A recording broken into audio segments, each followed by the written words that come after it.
The Deer Farming Channel is brought to you in part by Record Rack Deer and Elk Feeds. As a deer hunter, I want to know all I can about America's favorite big game animal. That's why I became a deer farmer. Without deer farms, we lose our greatest resource for research and whitetail management. With them, we gain more knowledge than ever before. Join me as we discover the truth about whitetails and meet those who work every day to preserve this great species for future generations. My name is Keith Warren, and this is Deer and Wildlife Stories.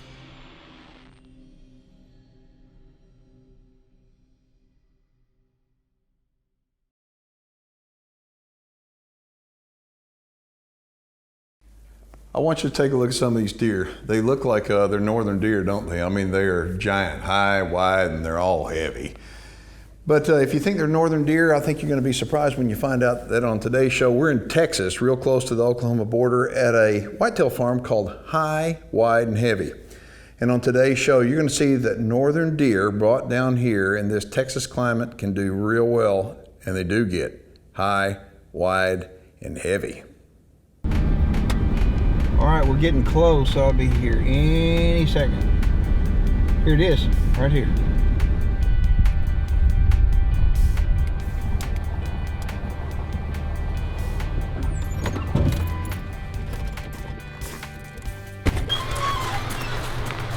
Well, howdy. Hello, Keith. Long time no see. Yeah. Keith, how you doing? I'm doing good. I'm ready to Welcome. get in the air conditioning. I'm glad you're here. I'm glad I'm here too. Get in here. Let's go.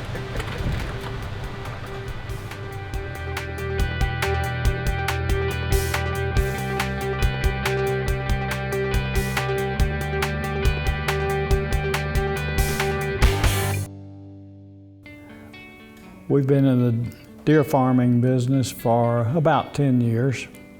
And the reason we got into it is because my son and I love whitetail deer. We enjoy just seeing them, and we think they're a unique, beautiful animal. And we just wanted to have some to start with, a couple of pens, so we could observe them and see them anytime we wanted to. 4 people involved in the group. It's myself, my father, Cleon, Bob Burlingame, and Sarah Dusenberry. Sarah runs the office here for us. Cleon is the shepherd. He's with the deer every day, daylight till dark, a job that I'm gunning for, to be honest with you. And then you've got Bob Burlingame, and Bob, he's the brains of the outfit. He's the one that really tries to determine the best matches as far as the bucks and the does. My role at the deer farm is setting up the breedings, both the live breedings that we have here, strategically determining which bucks match with which does, and then also overseeing our artificial insemination program. The blood in our pens is about 90 to 95% northern. We've got some leftover South Texas blood that we had from some hybrids that we had a number of years ago, but we've moved to almost purely northern because we've established that they survive well. Particularly the fact that we've got 4 and 5 generations of these northern deer, and they just get a lot bigger. If you want mass, you almost have to go big northern deer in our experience. The Deer Farming Channel is brought to you in part by New Dart, leading the industry in accuracy. When it comes to genetics, I really like listening to what Bob has to say.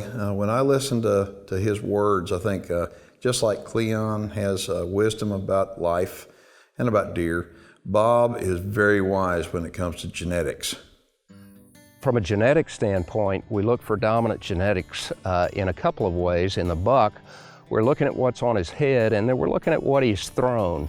It's very hard for me to justify getting excited about the new buck of the day because in general these bucks don't have a long track record of throwing buck fawns or doe fawns, either one, and without that offspring to look at, it's very difficult to see what that buck's going to do.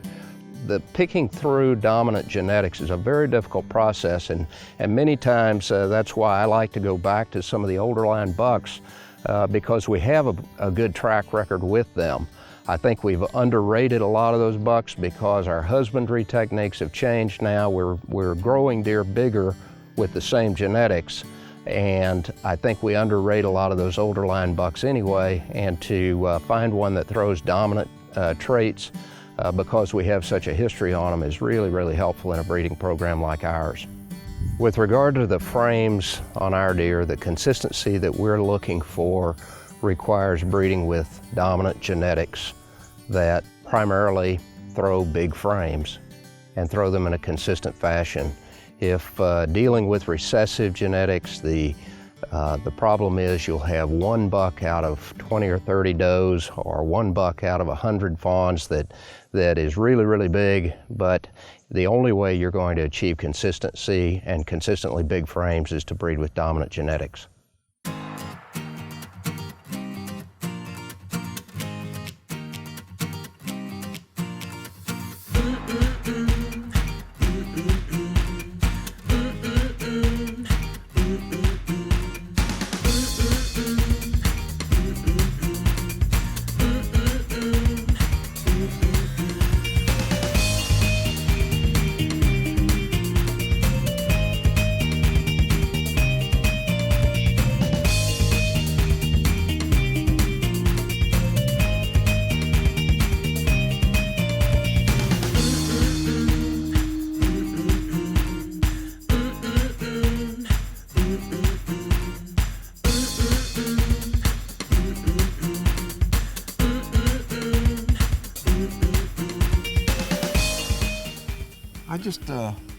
I look at it and think, how many pens do you have total?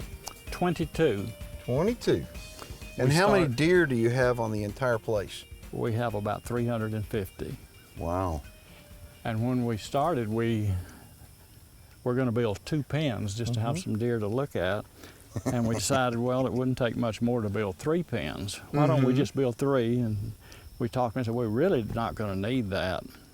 And now, fast forward to now, there's 22 pens, and we keep saying we need more room. But you know what, that's almost the kind of deal that it seems like to me that when you start in the deer business, you do it because you love deer, and you wind up, you start, let's say, with 10. Pretty soon you can get to 110 in a real big hurry, can't you? I think in 2 years. It's like you just multiply like crazy. No, the pens are really big. I mean, you've got large pens, and I mean, I see you got does and fawns up in here, and this is our breeder buck pen here, and as you can see, it hasn't gotten hot enough yet that they've gotten up. You can just see their racks sticking up above the green. Right. And we've got 9 breeder bucks in here. And what are the ages on them? I mean, from what to what? Well, there's a couple of bucks in there that are 7 years old. They were born here. There's 2 bucks that are 6 years old. There's 3 that are 5 years old. And I think there's 1 in there that's 4 now. Okay. Folks, the deer you're looking at, Cleon, well, first off, let me tell you a little bit about Cleon. Cleon is a soft-spoken, kind man, good man. And he is, and he's not going to tell you what I'm going to tell you. He is not going to boast on himself at all. I'll do that for him. I mean, about him. He's got all these deer you're looking at right here. They were all born right here, right? That's true. Okay, he doesn't go out and buy bucks to bring here. With Bob, his partner, and Greg, his son, they wind up coming out here, and there's really a system that they use to breed these deer. I mean, you look at them and they're all big, they're all huge, and these are your breeder bucks. I'm amazed, and the thing is, Cleon is not going to tell you that he's not going to tell you a lot of things that I'm going to tell you. So it's important to look at a lot of guys that have big breeder bucks wound up buying them. He didn't do that here. He grew them. Good job. The Deer Farming Channel is brought to you in part by Record Rack Deer and Elk Feeds. So I know that you use these guys to breed your deer, okay? But you also do artificial insemination, don't you? Yes, and we really did either none or very little AI until about 3 years ago. And that was to introduce some new genetics into our line bred deer that we have, that it was time to take a next step. So that took a lot of, I'm gonna say, input from our good partner, Bob Burlingame. He's a genetic genius. He remembers everything he ever read and has an opinion as to, okay, how do you make it better now? He has talked to me about looking for the dominant genetic traits in particular animals and see how they throw. And it's clear from the animals that you've got here that he is onto something. Here's my opinion about that is I've been to a lot of breeders' facilities and I've never heard anyone talk about that like Bob does. He does it with such passion, and he has a result in mind when he's planning, okay, what's the next step, what do we need to do to create an animal that we're going to be excited about. You know, you get to the point where it takes more to excite you than when you first started, and so we look at this crop that's coming up and fawns that are on the ground now, and we know that our yearling pen is superior to what our 2-year-old pen here was when they were yearlings. I mean, you can just see the difference immediately. And now we've got a crop of fawns on the ground, 140 something fawns, and we already know they're going to be better than the yearlings that we have. That'll keep your adrenaline flowing. Well, that's because you're doing it right. And Bob is a master at going through and sifting through all the information and finding that one little deer over here, one nugget deer over there, one, I call it a nugget, so it's a valuable deer, to where he starts introducing. So what y'all have done, y'all have line bred these animals where they're real tight, and now all of a sudden you're looking for other animals to outcross these does too, correct? That's exactly it.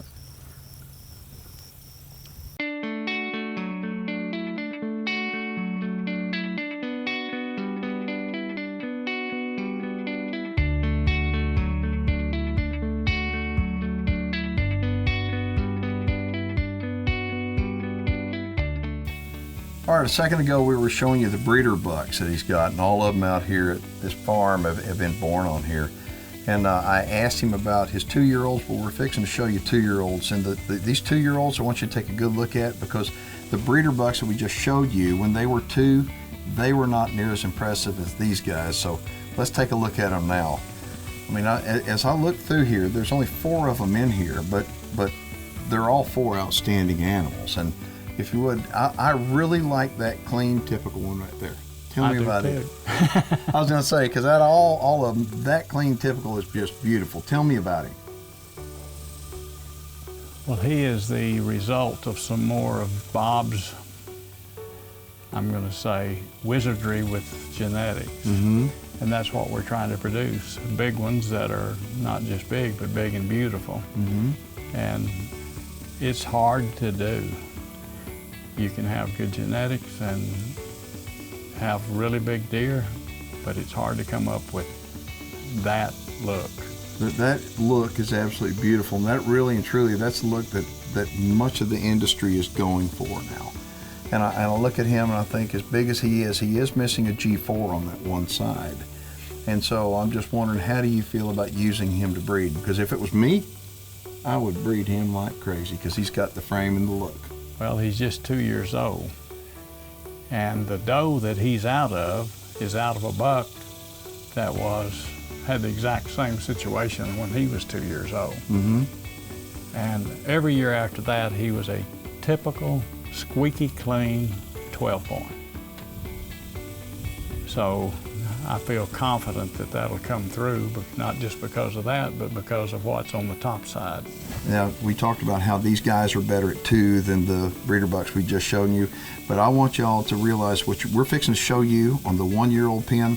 You're not going to believe your eyes, because the 1-year-olds this year smoke what these guys were at 1. So if you're impressed with these guys at 2, wait till you see the 1-year-olds. The Deer Farming Channel is brought to you in part by New Dart, leading the industry in accuracy. All right, so these look like yearlings from their bodies, but their antlers look like they're 2-year-olds. So tell me about them. Who are they? That's just last year's crop of fawns that have now become yearlings. And they are, I think there's 44 of them in that pen, but it's a real large pen, and they have exceeded our expectations, and we thought they would be real good. And the most pleasing thing is there's a bunch of full sisters to some of the best ones. All these guys right here were born on this farm. That's our last year's buck crop.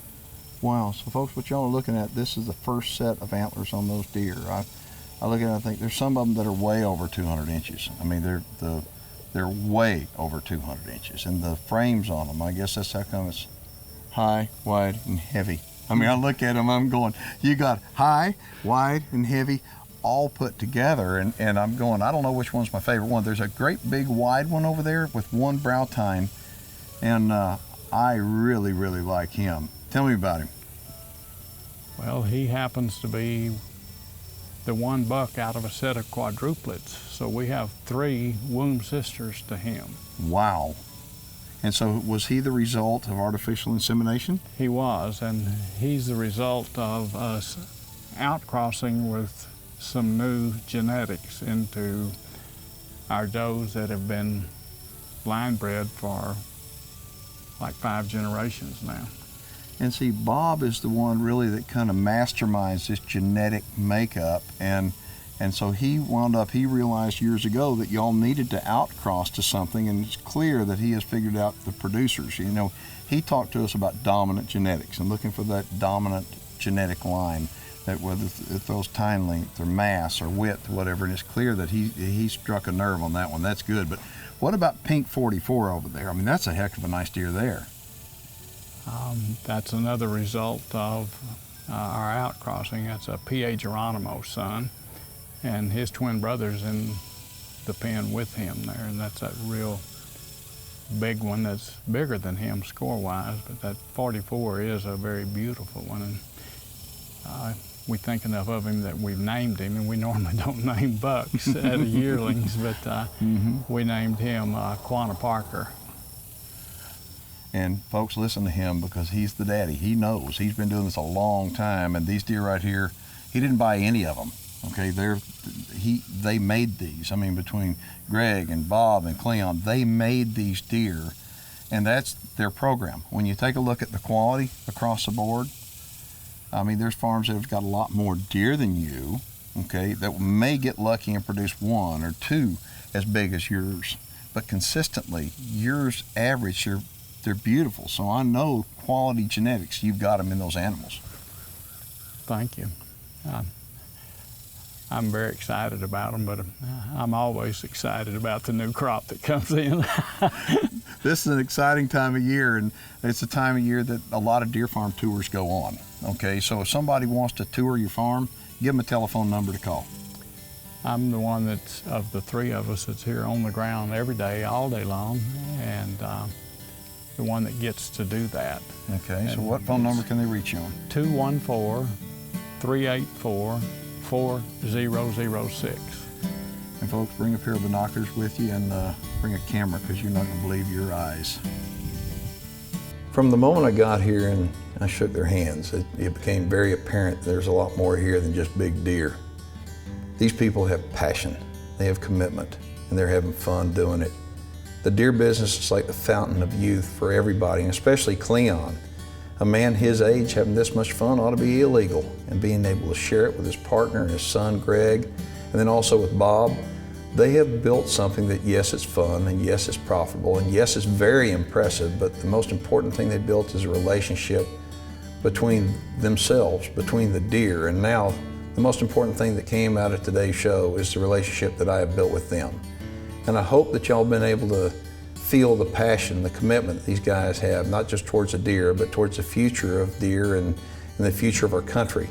Because as deer farmers, like right here at High, Wide, and Heavy, that to me, these are some of the greatest stewards of the resource there are.